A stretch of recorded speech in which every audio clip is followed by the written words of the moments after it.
Hola chicos, ¿cómo están? Yo soy el profesor Igor Mendoza y hoy día vamos a ver el tema de funciones hidróxidos y la función de ácidos oxácidos. Así que vamos a comenzar. Bien. Los hidróxidos, o también llamados bases, son compuestos ternarios que presentan el ion oxidrilo o también llamado hidroxilo, ¿no? Que son justamente esta molécula de acá con carga negativa de -1. ¿Cómo obtenemos los hidróxidos? Por medio de la reacción del óxido básico, que recuerden que un óxido básico es la unión de el oxígeno con un metal, y esto lo hacemos reaccionar con agua. Así obtenemos un hidróxido, ¿no? Por ejemplo, tenemos el magnesio, el óxido de magnesio, más agua nos daría el hidróxido de magnesio, ¿no? De fórmula general nosotros podemos usar la siguiente. Tenemos, por ejemplo, un metal con carga más X y el ion hidroxilo, ¿no? Con carga siempre va a ser de -1. En este caso, si hacemos el cruce de cargas, el X se va a ir para el lado de los hidroxilos, por lo tanto va a quedar MOHX, ¿no? El X va a estar multiplicando, o va a ser el número de OHs en este paréntesis de acá. Si el metal va a poseer solamente un estado de oxidación, como por ejemplo los del grupo 1A y 2A, solamente se va a llamar como hidróxido de tal metal, ¿no? Por ejemplo, hidróxido de sodio o el hidróxido de bario.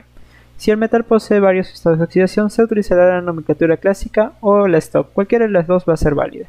Haciendo un repaso de la nomenclatura clásica, nosotros recordamos que se va a usar los sufijos, ¿no? Los sufijos, en este caso de oso para el menor estado de oxidación e ico para el mayor estado de oxidación. Ahora vamos a ver un poco más de ejemplo. En el caso de la nomenclatura stock, se va a nombrar de la siguiente manera: el hidróxido de tal metal, ¿no? Por ejemplo, el hidróxido de hierro, ¿no? O el estado de oxidación tiene que estar en romanos. Bien, ahora vamos con los ejemplos. Tenemos, por ejemplo, el hidróxido de sodio.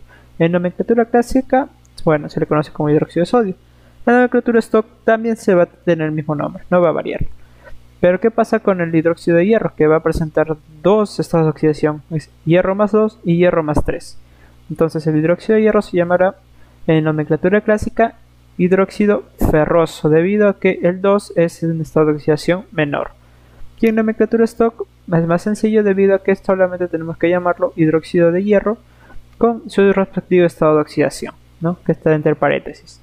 Y en el caso del del hierro más 3, forma el trihidróxido de hierro, o también conocido como nomenclatura clásica el hidróxido férrico.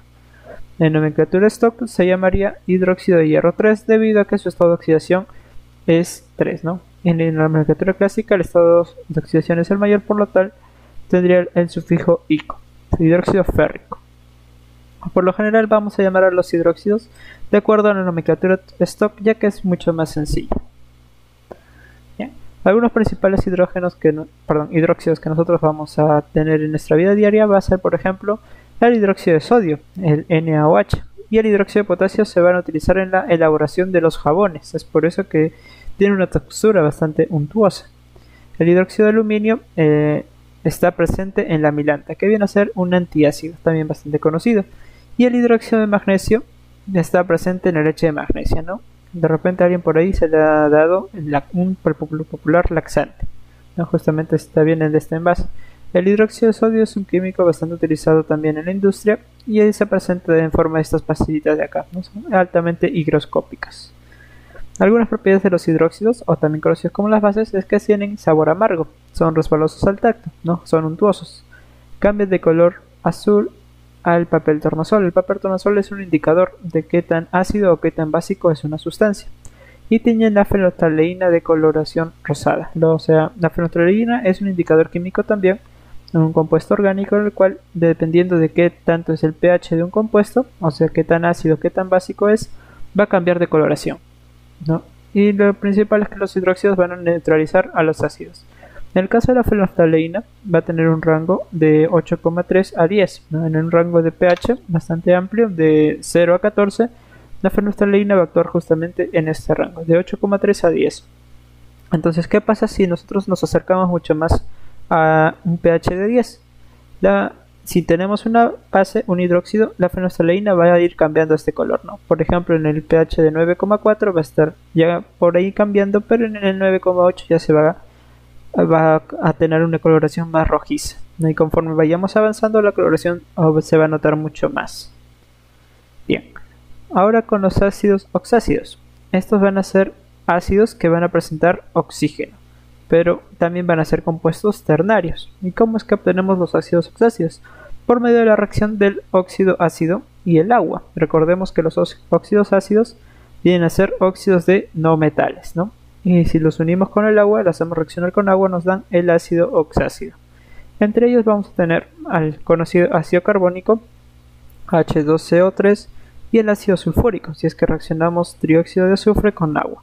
El ácido carbónico es un ácido bastante conocido de repente debido a que se forma cuando tenemos una bebida gasificada y el dióxido de carbono del ambiente se unen, ¿no? Ahí tenemos el ácido carbónico. Esta va a ser su fórmula general, en la cual vamos a tener X cantidad de átomos de hidrógeno, el no metal representado con la letra E, y también una Y cantidad de oxígeno, ¿no? Por lo general en los ácidos oxácidos vamos a usar la nomenclatura clásica, debido a que es mucho más sencillo.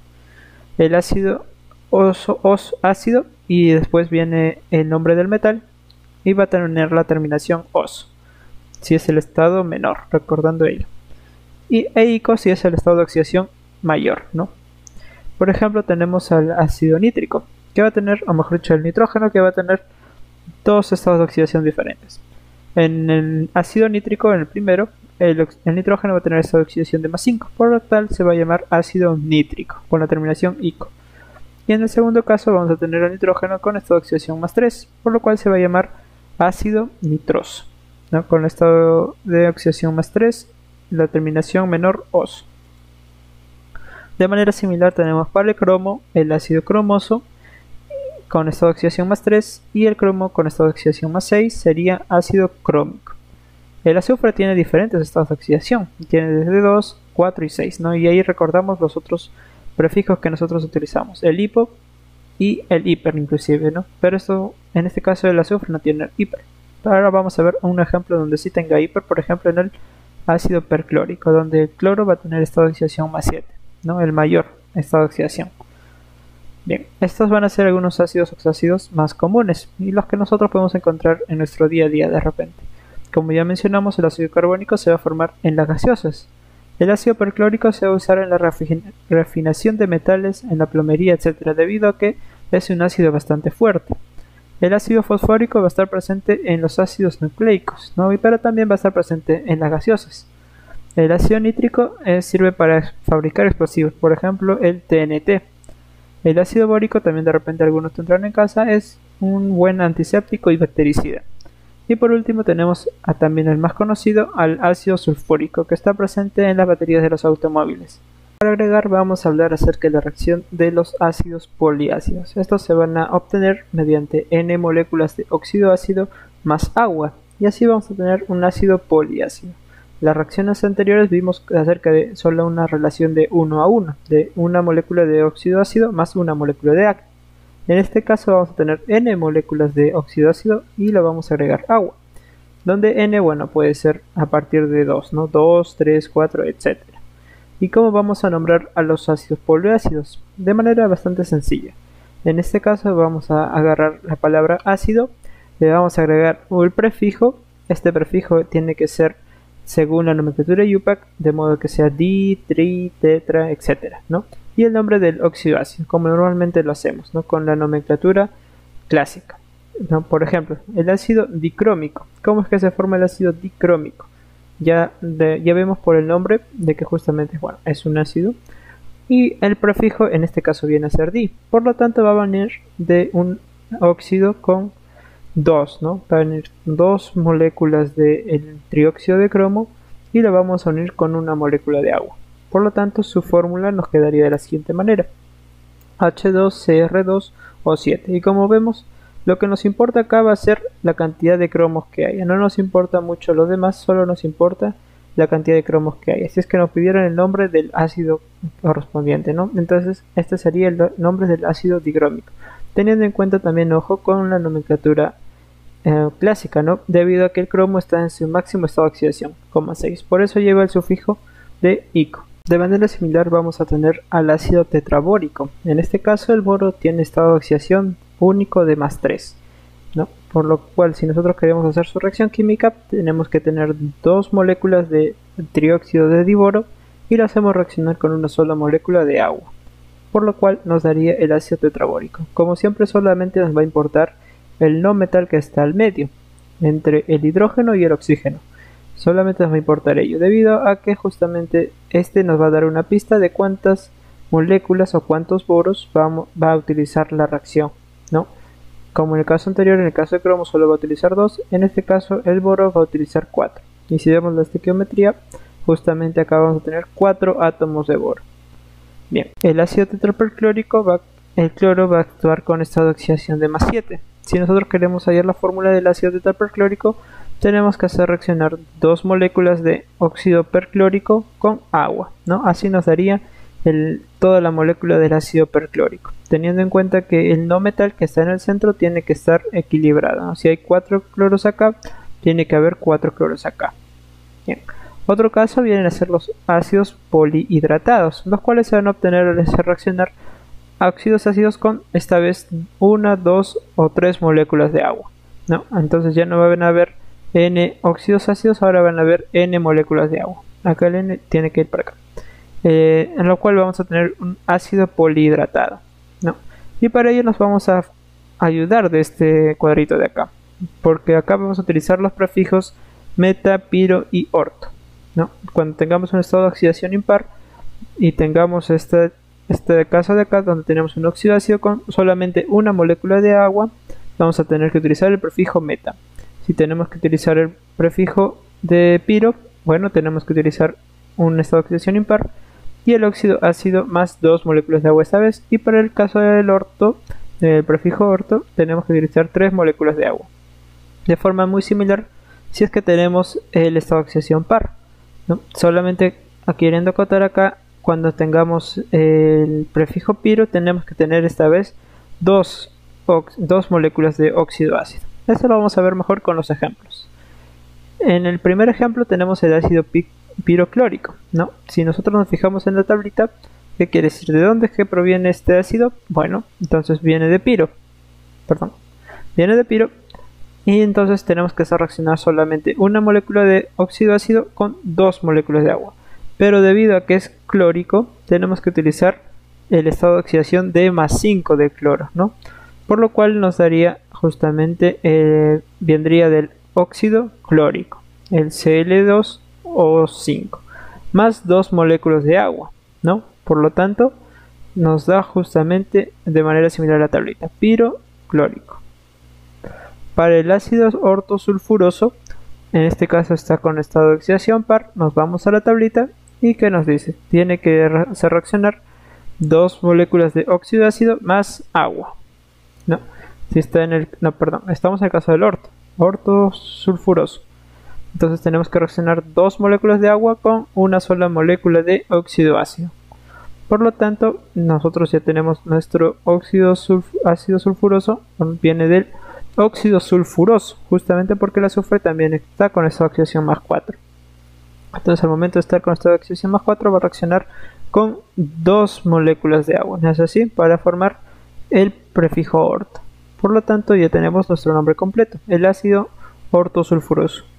Y para el ácido ortofosfórico, que está con el fósforo está actuando con esta oxidación de +5, entonces nos vamos a la tablita otra vez, es impar, y como tenemos el prefijo orto, tenemos 3 moléculas de agua, más una sola molécula de óxido ácido, como tenemos acá. Entonces si lo hacemos reaccionar, nos quedaría este compuesto inicial, pero como vemos que todos sus subíndices tienen mitad, podemos simplificarlo, ¿no? Y nos quedaría de esta manera, H3PO4, ¿no? El popular ácido fosfórico. Puede ser fosfórico u ortofosfórico, no hay problema. Ortofosfórico sería de esta forma, ¿no? Pero normalmente se le conoce como ácido fosfórico. Bien.